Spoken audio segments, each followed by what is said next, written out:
breaking news. A military coup is underway in Turkey right now. People have gathered. They are out in the streets in Istanbul, the largest city, in Ankara, the capital. There's gunfire. We've heard it extensively. Explosions, jets flying low overhead. The president of Turkey, President Erdogan, saying he wants people to get out in the streets. The military declaring martial law. They say they are in power. And Nick Robertson knows Turkey well. He's joining us right now. Nick, what are you hearing? What's your understanding of the latest developments? Well, by calling people out on the streets, that clearly gives the military a challenge. How do you treat the people on the streets? Because it will backfire on the military if they use force against the people that Erdogan's called out to challenge the authority that the military now says it has. The backdrop to all of this, of course, the scene was set in part just a couple of months ago. Erdogan essentially ousting his prime minister. The prime minister wouldn't support him when he wanted to move more powers towards the presidency. The prime minister essentially forced the step down. An even closer Erdogan ally was put in his place. But if we go back to last year to set the scene even a little better for our audience, Wolf, you had Erdogan's party in elections, early 2015. They saw their votes slip. The AKP party no longer had the majority in the country. What happened then? One of the parties that did well, that eroded Erdogan's party's majority, was a secular Kurdish party that drew support from the middle classes who weren't Kurdish in the country. What happened that summer? Erdogan went to war with the Kurds. The support for this secular, moderate Kurdish party immediately waned. There were re-elections in the country. It looked like electoral engineering. I'm going to interrupt you for a moment, Nick. We're showing our viewers, these are live pictures. People crawling on the streets right now, gunfire, and there are people who have just been injured. Looks like they've been shot on the streets of Istanbul right now. These are live images we're getting in. These are very disturbing images right now that we're getting in. Soner Shaptay, you're watching this with us as well. You see people lying on the streets. Apparently they've been shot by gunfire. They're carrying people who are injured away. Can you believe this is happening on the streets of Istanbul? I cannot, because a country with no tradition of the military firing at its own people, or the vice versa, is now for the first time seeing conflict on the streets between the military, which is a conscript military, so it's universal, everybody is in it, and the people that are fighting. So this definitely shows a very polarized society. I think part of it is a legacy of President Erdogan's strategy. He has won successive elections on a platform of economic good governance, but also demonized those that don't vote for him, oppressed the opposition, and has created a very polarized society so that those who love him and those who hate him are now taking it to the streets. There is no clean way, unfortunately, for Turkey to emerge from this. Either Erdogan will crush this with public support, and it'll become increasingly and amazingly, or rather in a very negative way, oppressive tomorrow to suppress any dissent, whatever remains of it, or the military will crush him and will become oppressive. And look at these tanks that are moving now into Istanbul, Jim Sciutto. These are pretty heavy tanks that are going in. It looks like the military has decided, whatever the cost, they are going to take power, and they're going to remove President Erdogan from power. Well, they're certainly prepared to use military force. We have heard gunfire. We broadcasted on our air. There are reports from the ground of gunfire directed at the presidential palace. But I have to say this, Wolf, we are now 3 hours into this coup attempt, and the silence from the U.S., a NATO ally of Turkey, and other NATO allies, no statement other than they are monitoring the situation from U.S. leaders or other NATO leaders in support of the democratically elected government of a NATO ally.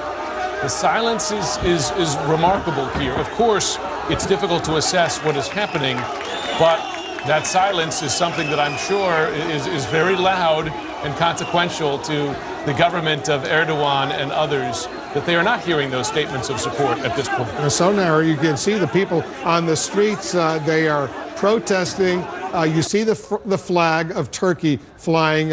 These people that you see on the streets, and they were in huge numbers, perhaps responding to President Erdogan, who said, get out in the streets. It's now past 1:30 a.m. Saturday morning in Turkey. Not only that, but I'm seeing from my friends on Twitter that their imams that are Muslim clerics are making calls from mosques for people to rise up. So there's a real risk that it could take some religious dimensions that is missing from it, with Islam versus secular, and with Turks being split along that fault lines, of course, that would be mobilized as a result of this call. And Nick Robertson, we've seen people who have been injured, wounded on the streets. They've been shot. Lots of gunfire. We have heard explosions, low-flying fighter jets, and now tanks moving into Istanbul, other armored vehicles. This is a real military coup, something that is discussed often but rarely seen, especially in a NATO ally, Nick. This is very, very disturbing. These are disturbing developments. Wolf, and it's going to be watched so closely throughout the region, not least in Moscow. Let's just sort of look at the wider picture a little bit here. What's happening on the ground is very dangerous. It's very destructive. It is incredibly divisive at the moment. The passions are getting raised. This is a very worrying situation. But look at the picture here. Moscow annexed Crimea in the Black Sea so that Moscow could have access to and use its Black Sea fleet, the Black Sea fleet, to be able to come out to the Mediterranean. It comes out to the Mediterranean through the Bosphorus. Right now, the Bosphorus Sea is becoming very increasingly dangerous and precarious. So you have a situation potentially where Russia can potentially see that its Black Sea fleet is going to get stuck in the Black Sea, or at least be put in danger as it tries to go to the Mediterranean, where they go to support their troops in Syria. If something were to happen to one of those Russian vessels passing through the Bosphorus, which has those bridges across it in Istanbul, very narrow, potentially very, very dangerous. If something were to happen to a Russian naval vessel passing through there, this would be deeply troubling for Moscow, and we could see that this could put Moscow at odds with NATO ally Turkey, and therefore with the rest of NATO allies, the United States included. On the international perspective, away from what's happening on the streets, which is escalating worryingly, there are deeper geopolitical worries that are going to grow out of this, and grow immediately, Wolf, with the militarization of the situation, the militarization around the Bosphorus, key for the Russian Navy to get its Black Sea fleet, move it in and out of the Mediterranean, in and out of the Black Sea. Remember, they annexed the whole country to be able to use that Black Sea fleet. It is important to them, Wolf. You know, Jim Sciutto, 24 hours ago, we were reporting on the terror in Nice, France, that wound up killing 84 people and so many more injured. Now we're seeing a coup unfolding not that far away in Turkey, a key NATO ally. Terrorism, a military coup, and a lot of people are wondering, is this going to be the new normal? This is a major city in Europe. Istanbul is in Europe. The rest of Turkey across the Bosphorus not, but Istanbul is in Europe, and we're seeing tremendous instability. And it strikes me, Wolf, as we watch these pictures of people in the streets, that they are, in effect, defying the military coup leaders, because the coup leaders some hour ago or so announced on national television that they are imposing a curfew, declaring martial law, and telling people to stay in their homes.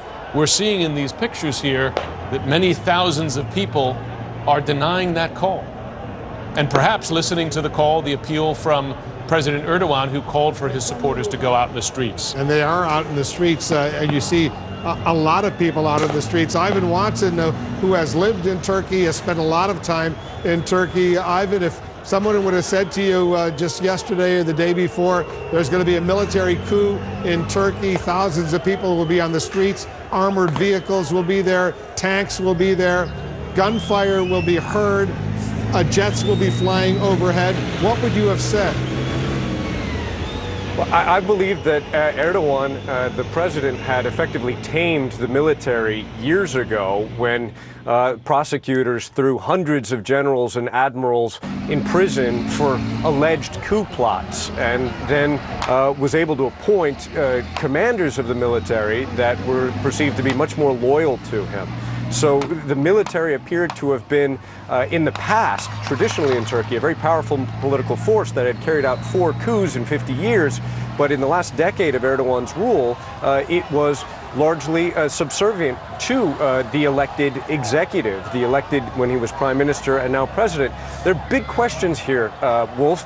The military in Turkey, which has hundreds of thousands of troops and armed forces, is believed to be one of the biggest in the NATO military alliance, is comprised of conscript troops. So every Turkish male, when he reaches a certain age, if he's not going to university or find some other deferment, has to go and serve in the military. And you'll see these parades when people go do their service is seen as very patriotic. They drive around town with their flags.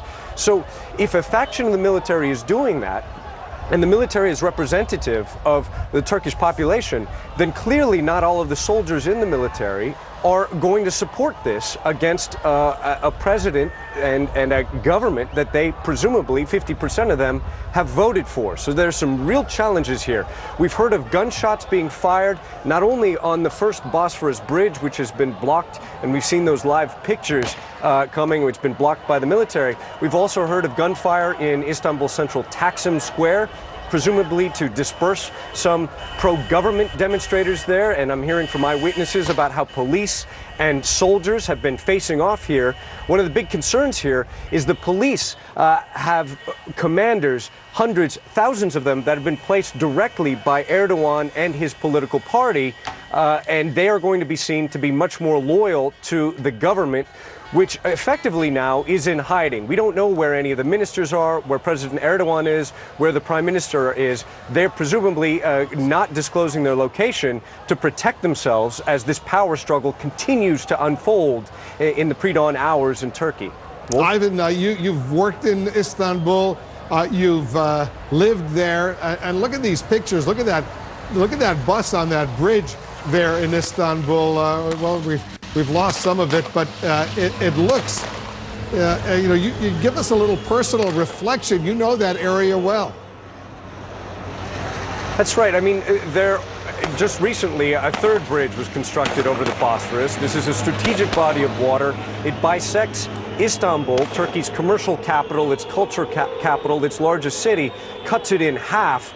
And it's also, as Nick Robertson was pointing out, a key lifeline for moving oil tankers as well as military vessels from the Mediterranean Sea up to the Black Sea and back. So that's very important, and that was one of the key pieces of infrastructure, the Bosphorus Bridge, both of the operating ones that was initially seized by the coup operators here, the military. And what's clear here is that a segment of Turkish society has followed the appeals made by the president, Recep Tayyip Erdogan, and by other Turkish officials, and they've come out to the streets, and they've challenged the military.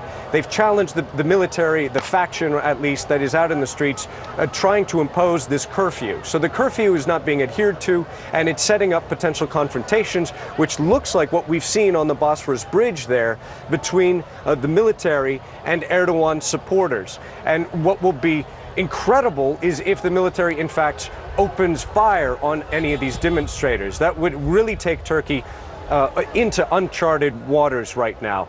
And we don't know how much of the military is actually following along from this. Anecdotally, I've spoken with one career Navy officer who doesn't know what the heck is going on in Turkey and doesn't even know who's behind the coup. And he says that he and his fellow officers are just watching this unfold on TV, as are so many millions of other Turks right now, trying to understand what kind of country they're going to wake up to on Saturday morning.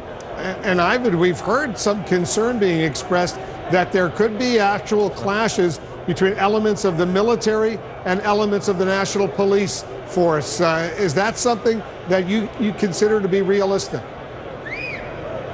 It is definitely possible because Erdogan has purged the police force in recent years and has been putting in commanders seen to be as loyalists. The police are the force that are used day after day to block and break down any public dissent in the streets, protests against Erdogan, for example. And we've seen that in past years with liberal use of water cannons and tear gas and other non-lethal forms of force to basically stop people from protesting against Erdogan. And now you have a military that's come out, or a faction of it at least, that is saying that it has overthrown the elected president, the elected government as well. And that could potentially trigger confrontations in some places. And from eyewitness accounts, you do have, in some squares, police on one side, military on the other, and clearly confusion between these two armed and uniformed groups from the Turkish security forces.